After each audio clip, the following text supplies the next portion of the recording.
Welcome back to Cleaning Business Life. I'm Shannon Miller, Systems First Cleaning Business Coach. And today we're going to continue on with our theme. In case you guys haven't figured out, they're in segments usually. Yeah. Mm. We're going to talk about value versus price. Now, this has a lot of weird connotations with it. There's still people who say cleaning is a luxury service, and for a long time I did too. I don't think that cleaning is a luxury service anymore. I think cleaning is a necessity. It is a form of self-care. It is a form of therapy. It is a form of appreciating yourself and giving people back their time. That's what I feel, in my opinion, that I just vomited everywhere. Because if you're constantly getting pushback on your pricing, it's usually not just about the number, it's the perceived value that you are telling them all about. Yeah, and this kind of stuff comes up all the time. People think lowering the price is the solution, but it never actually fixes the real problem. Right, and then you become known as a bargain cleaner company. That's not good either. So, if you don't understand value, and more importantly, if you don't communicate what your value is, you will always feel like you have to justify your pricing. Ding, ding, ding. Yeah, that's it. It's not that is not the price. Yeah, the problem is not the price. So I think a lot of people hear the word value and it sounds vague. Like, okay, what exactly does that mean? It is vague if you don't understand the concept of what you're pitching. You're like, well, I'm cleaning, right? What's my value? Why do I? But you're providing, you're giving people back their time. You're providing stability. You're providing trust, loyalty. You're providing all of these things, and that's all an equation of value. It's a big ball of yarn. Yeah, So value is really concrete. It's reliability, consistency, trust, not having to recheck work, and sometimes that happens with new cleaning techs. We won't talk about that today. Um, and it's knowing that someone's going to show up and do what they said they were going to do. And we see that a lot in the groups where I hired someone, they didn't show up and they didn't do these things. And I'm like, there's a big difference between W-2s and 1099s. We've had plenty of podcasts about that. You can check that out. It's what people are, your perceived value is what people are actually paying for. right. And I think that if you don't explain that a little bit, the client will just see just the number. Right. And the number and the budget. And when they only see the number, they're comparing you to the cheapest option, which is the person without insurance, the payroll taxes, the training, the uniforms, all the stuff that it takes to have a legitimate business. And here's the truth. Price is what they're paying, but value is what they're getting. I hope that kind of makes sense. Right. I it does to me. 'Cause they're not the same thing, right? They're not. They're not the same thing. A cheap cleaner can cost someone more in stress, the inconsistency, not showing up, constantly rescheduling That a sucks. job. Oh, I hear it all the time. Missing details, and having to constantly redo things. Professional services do cost more, and it delivers a consistent outcome, and that is the big difference. So you're really not selling cleaning, you're selling the result, Mhm. Which the is your end value. value. Yeah. I think that consistency and showing up on time, I hear it a lot too about, oh, well, they just stopped showing up, and that's usually a red flag. Or they got something shinier, so they bumped you down to later in the day, or they just don't show up at all. And remember, there is prep involved to have the cleaners coming. Nothing pisses a client off more when you have to reschedule them because they've pre-prepped. They've picked up the floor, they got all the dog toys put away, they got the That's what lawn. you've asked for. Like, Right, this is part of your system. You gotta have it prepped. Right, they've done all that, right? right, and Mm, then when you don't show up, it makes them mad, and you know what? I'd be mad too. me too. Me too. That is there's nothing more infuriating than and even me, as a business cleaning business owner, that makes me mad for them. And it's like, you're making us get a bad look out here. Right. So basically, what you're selling is peace of mind, which goes back to your value. You're selling consistency, Yep. again, value, and you're selling not having to think about it anymore. They just want to cut you a check. You just charge their credit card. It's an automated thing, easy peasy, right? So if you don't frame it that way, you're going to get lumped in with everybody else. Yeah. And this is where I see people sabotage themselves. This happens a lot in our industry.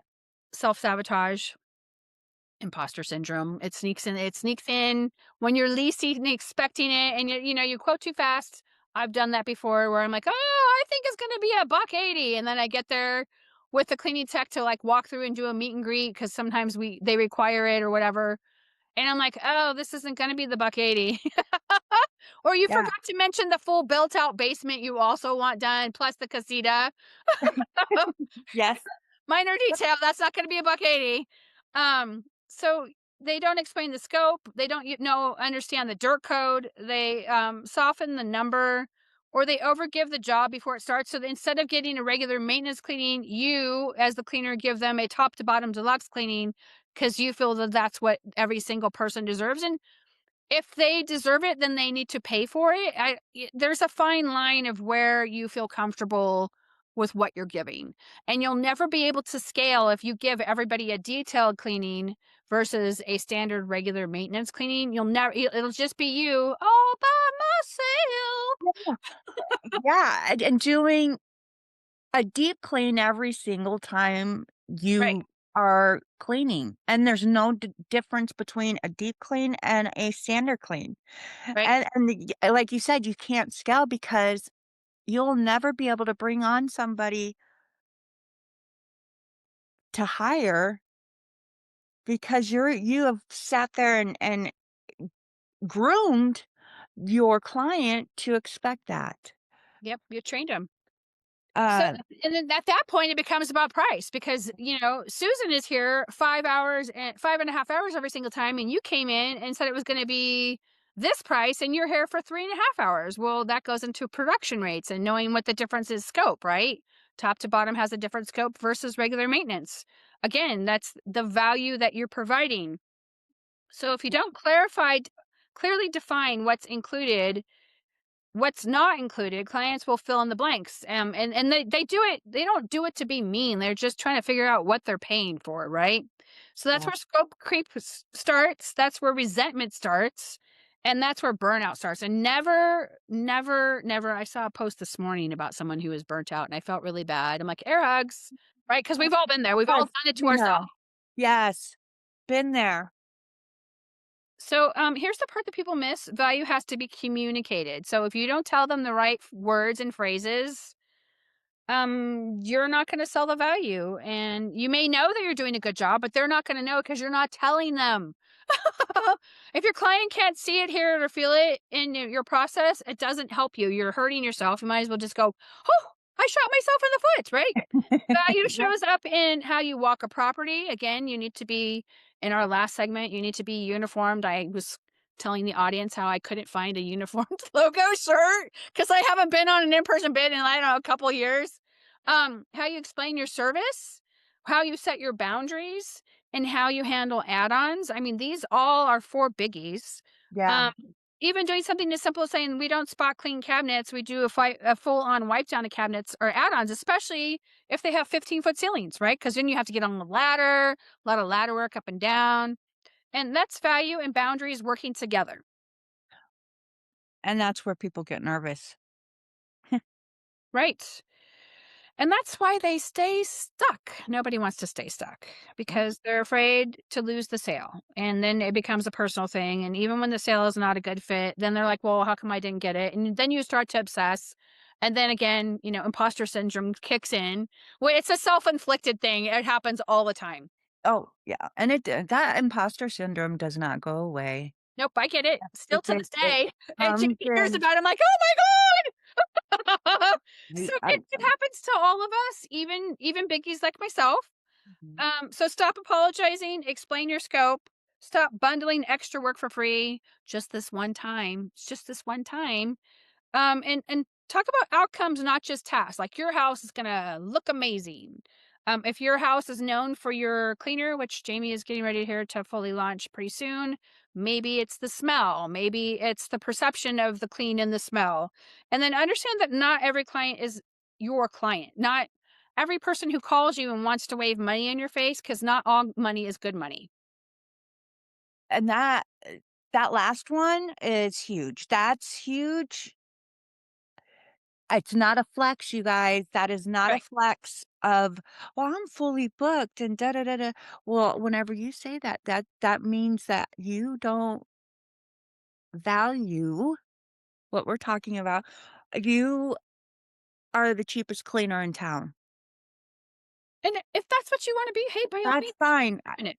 You know, because there yeah, we in every single area, it's all of our areas are saturated, every one of them with these micro cleaners, solo cleaners, and that's fine.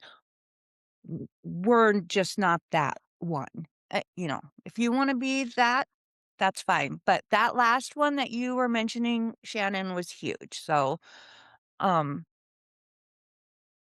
Yeah. So when you understand value, you stop negotiating from fear. So if they're wanting to add a full wipe of their cabinets into regular maintenance, and you say, "No, I can't do that because it's not scalable," and then you give the McDonald's example, that's negotiating from fear. So you're not wanting to, like, say, "Oh, well, I can't. Well, okay, I'll do it for you this time." Or, "Hey, can you get all that cat litter? My dog, my kitty, Mrs. Fluffy, she had a little bit of an episode and got cat litter everywhere." So you're over there for 25 minutes trying to get all the cat litter, right? Or, "Can you empty out the paper shredder?" And they never empty it out, so when you open it, it explodes. That's another no, 25 minutes. So, did that better. yeah, you realize, that price without value sounds expensive, but value with clarity sounds worth it. So you have to have the right verbiage and know what to say. And I find that if you're still doing in-person bids, if you give eye contact while you're politely saying no, it comes off better than if you're on your phone going, "Well, I got my calculator here and no." Nope, nope, No, you can still say no. It's not what you say, it's how you say it. yes, My mom taught me that a long time ago. You can say no, no, no, no, no, but it is like what you say. It's not how you say it. It's not what you say. It's how you say it. yeah, Articulation at this point in the day. Um. So I if you're see, huh? yeah, no, go ahead. If you're listening to this and you know your pricing's off, not because you're too expensive, but because your structure isn't supporting you, then this is exactly what I teach inside the Pricing is Power Accelerator.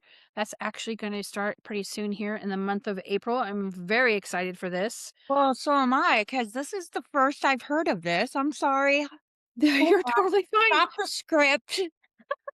We're totally off script It's a here. 6-week program, that we meet, once a week over Zoom for 6 weeks in a row. We talk all about the scope of pricing and, how to get that all finagled for you. So I'm pretty excited, and it's a small group. I'm not allowing just everybody in. It's just gonna be I the get it. mounted spots, and that's it. So it's Right. theory. It's actually how to build pricing that works in real life with real clients without burnout. If you want the details, you just need to message me the word price and I'll send you the info. That's off Facebook, obviously.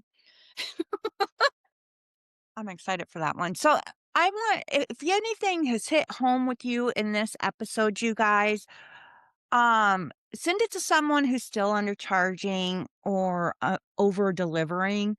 Let us get out to these people that, could hear, honestly, Shannon's work. Uh, I don't know if if you're following along, you definitely know the help that she's helped me and many others, and especially inside of the Maids Network. If you go in there, look up the Maids Network, answer the questions, please. I do look your guys's profile up, make sure that, you know, you're somebody at least. Answer the questions, come on over. There's not a dumb question, but we really want, to add I really want people to come over, especially if you're taking this serious and reaching more people out there that are listening that are just like you or that was just like me. Or a couple of episodes ago, you probably heard Angie Zwiener.